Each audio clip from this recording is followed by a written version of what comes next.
Hey guys, this is Mary from Sharing Kindergarten, and I'm here to show you a few tips and tricks for using Seesaw. I listened to some of your questions you guys asked me from the Get Your Teach On virtual conference, and I wanted to show you some really easy ways that you can use Seesaw.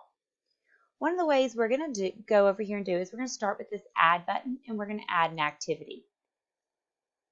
We are going to do this activity right here with movable parts. I'm going to create a new activity.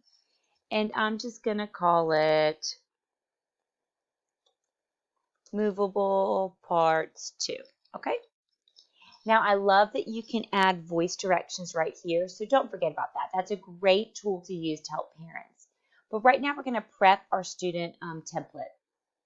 I'm going to come over here to upload because I'm on my computer, and I'm going to upload from my computer.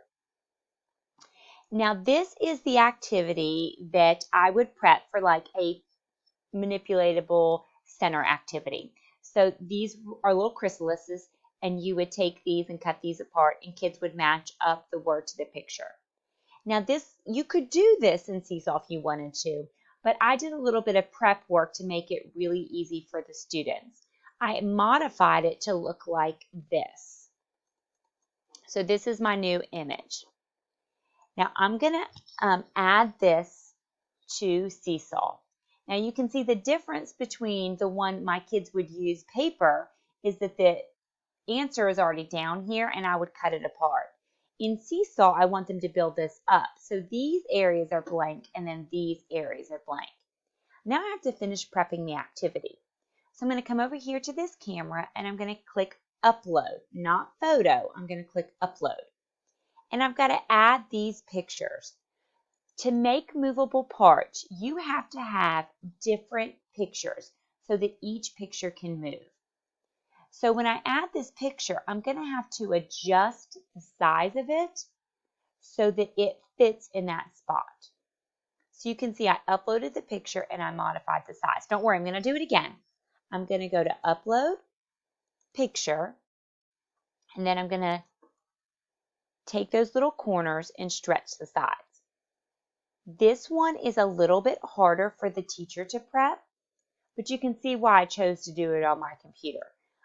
Just because I use my computer a lot, and I'm pretty good with a mouse, obviously. I think this would be harder to prep on like a cell phone. So for me, I just know what I'm going to do, and I know which device is going to help me. If you're better on a cell phone, you think you can do this on a cell phone, totally try it.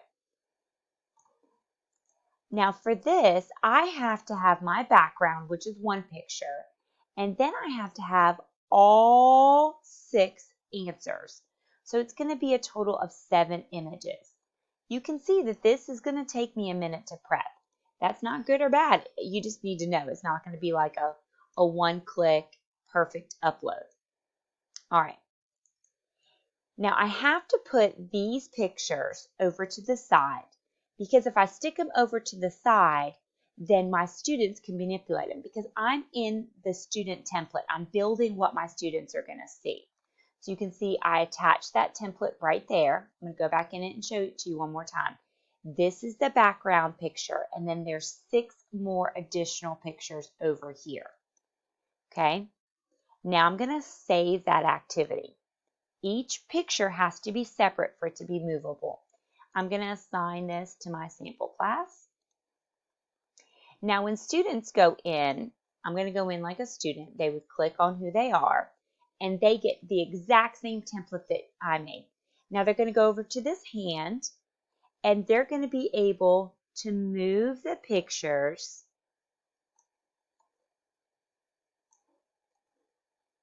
to the answer because they're separate pictures.